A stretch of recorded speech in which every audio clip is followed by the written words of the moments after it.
Hello and welcome to another video. This one is going to be boss by boss talents.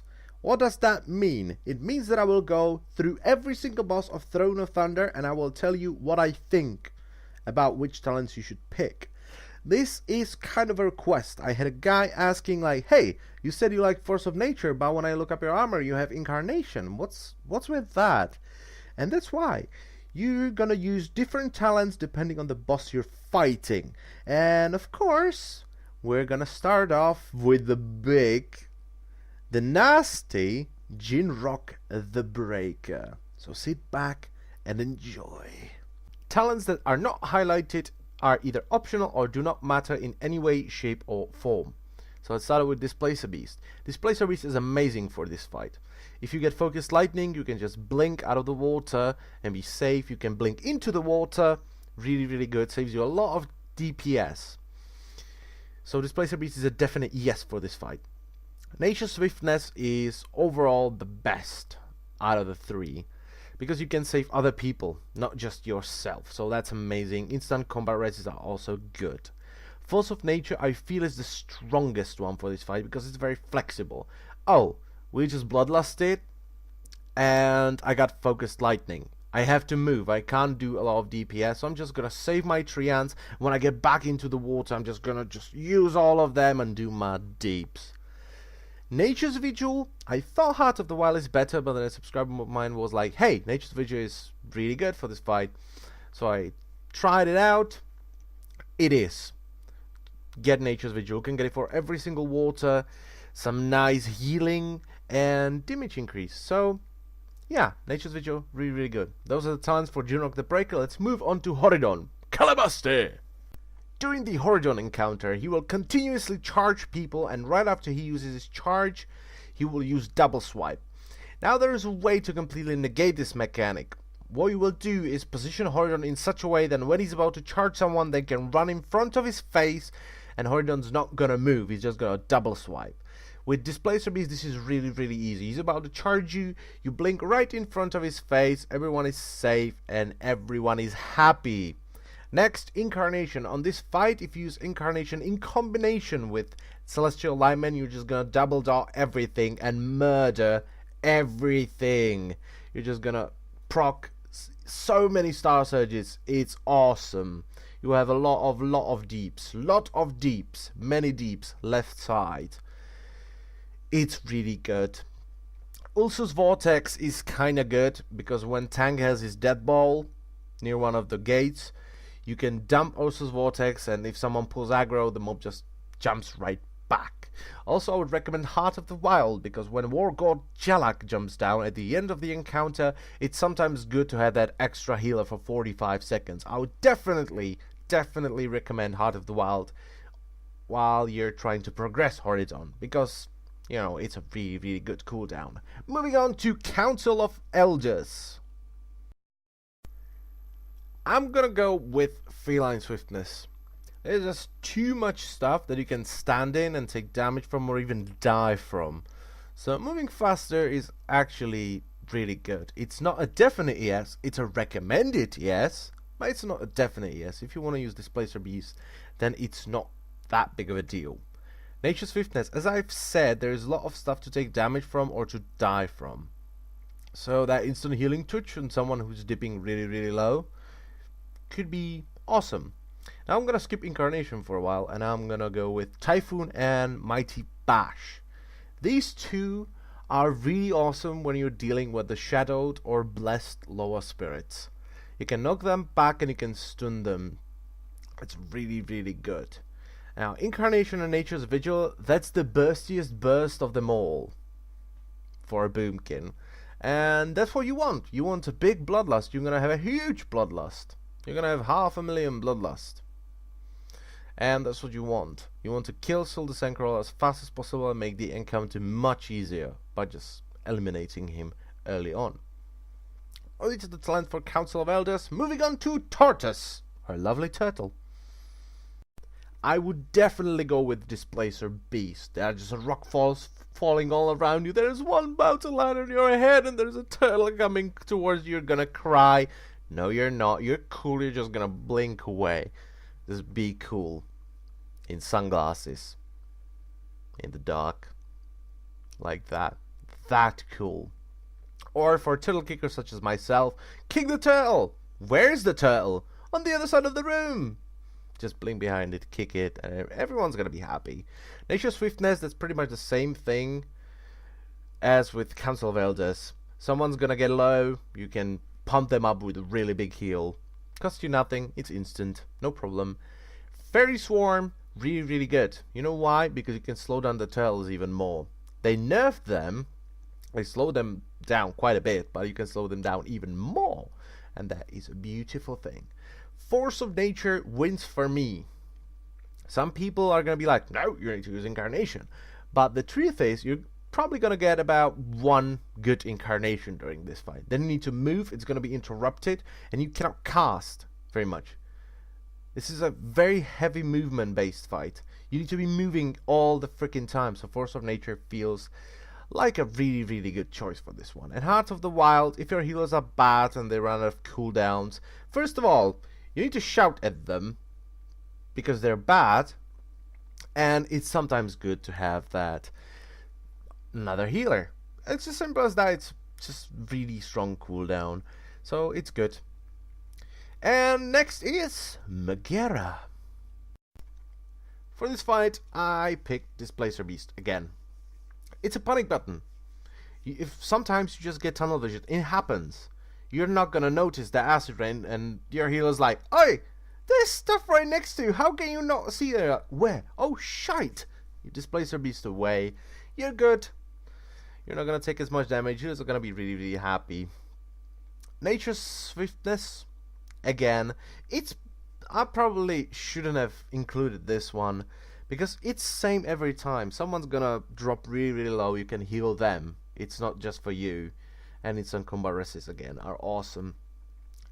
Force of Nature. Some people are just gonna go crazy over this because they use Incarnation and they just love it. But my problem with Incarnation on this fight is, okay, I'm gonna burst his head down. I'm gonna hit him in the face with this huge cooldown, and then for 3 minutes you're sitting there and you're like, well, my damage kind of sucks now. You know, the heads are not dying as fast, the healers are not quite in their mood, you know, they're not very happy because, you know, the heads are not dying as fast, they're slowly running out of mana. So, Force of Nature, you're gonna have nice and steady damage output throughout the entire fight. And the last one is Heart of the Wild. It's really good to pop Heart of the Wild and start healing during the last rampage. Just helps your healers, and generally, you know, if you have a couple of decent DPSers, you're gonna kill the head before your Heart of the Wild runs out. So you're gonna help an awful lot. And I know some people are like scratching their heads and going like, why would you not pick Nature's Vigil? You can have it for so many rampages. Well, not really. Because sometimes it doesn't align properly, and you're gonna be out of a rampage, and 10 seconds after the rampage, the Nature's Vigil cooldown is gonna, you know, end, and you're like, should I use it now, or should I wait for the next rampage to help with the healing? So that's why I don't really like it, right? And of course, as we get better gear, we kill bosses much faster. So it's just not gonna be worth it in the end. Trust me. I tried it out.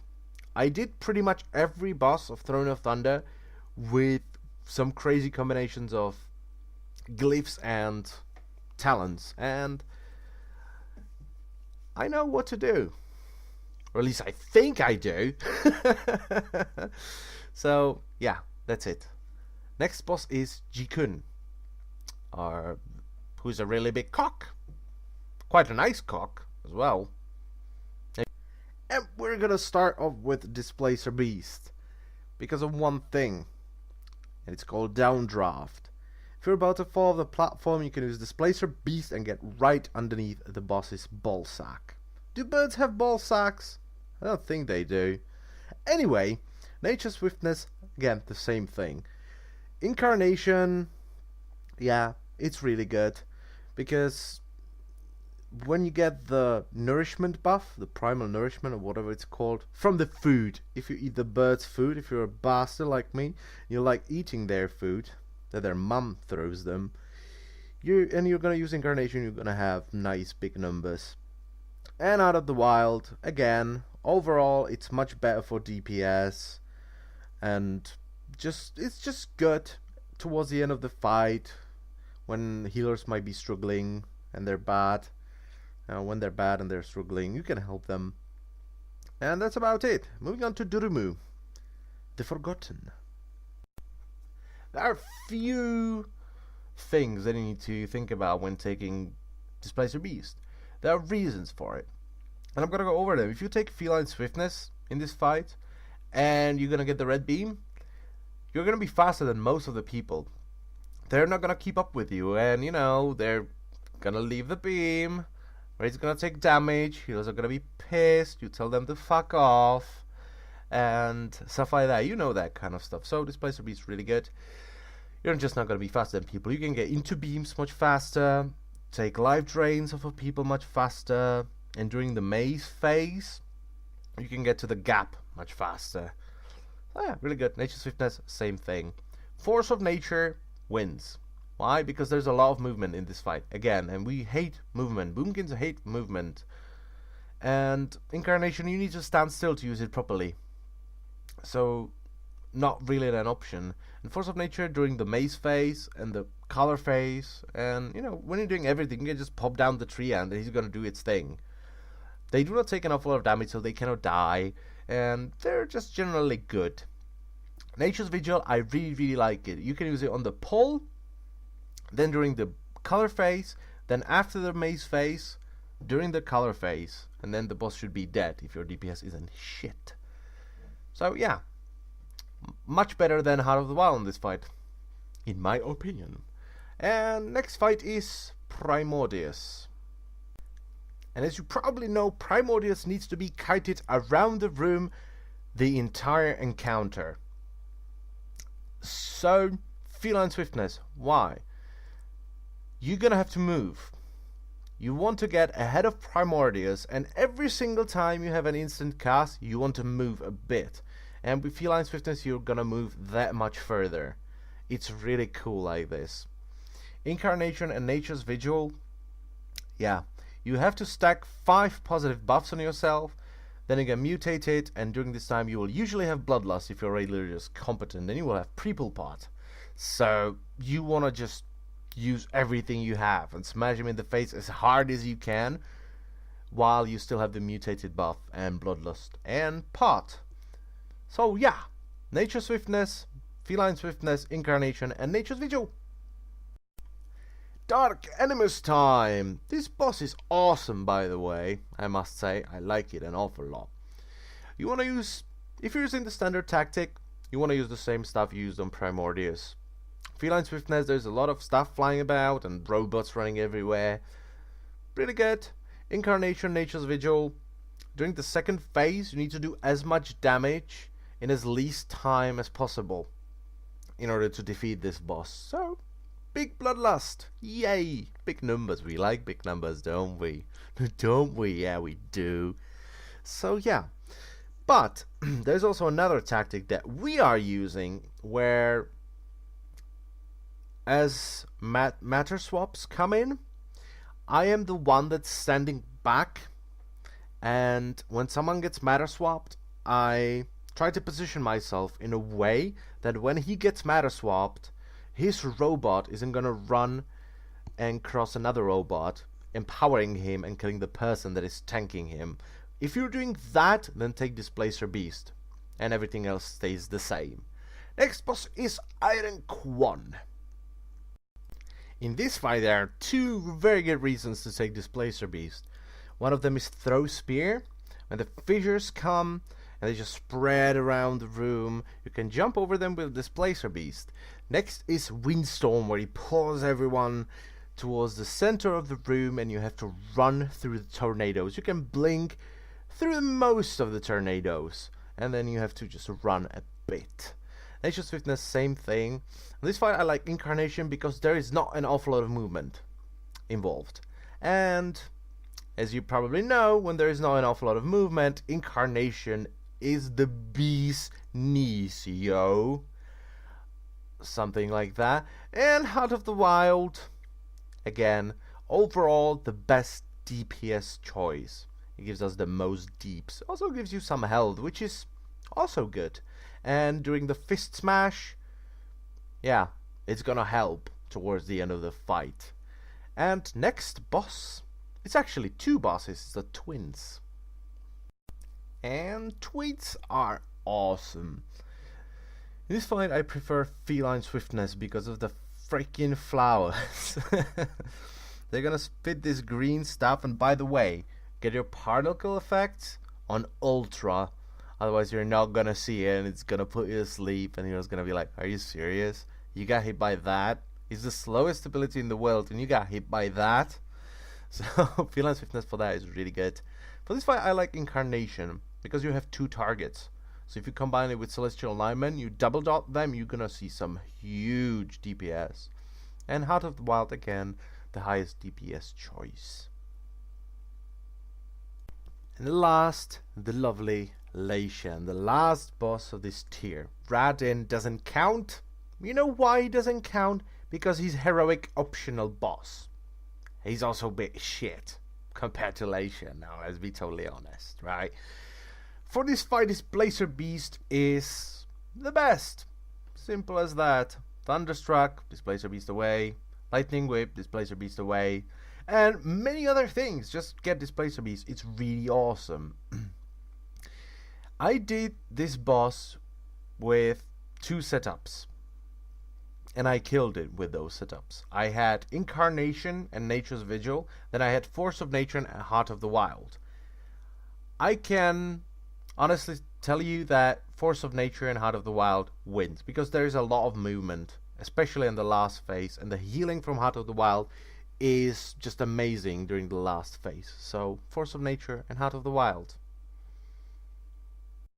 And that concludes this video. Feel free to disagree with me. I love to discuss stuff with people. Because when you don't, you just have one point of view. And when someone comes around and is like, hey, I tried this boss with that, it was much better. You could try that. I can try it a few times. And maybe I'll be like, yeah, that's right. And I'm going to put an annotation in the video that's saying like, actually, this is better. So feel free to comment. I thank you a lot for watching and I shall see you in another video. Bye bye.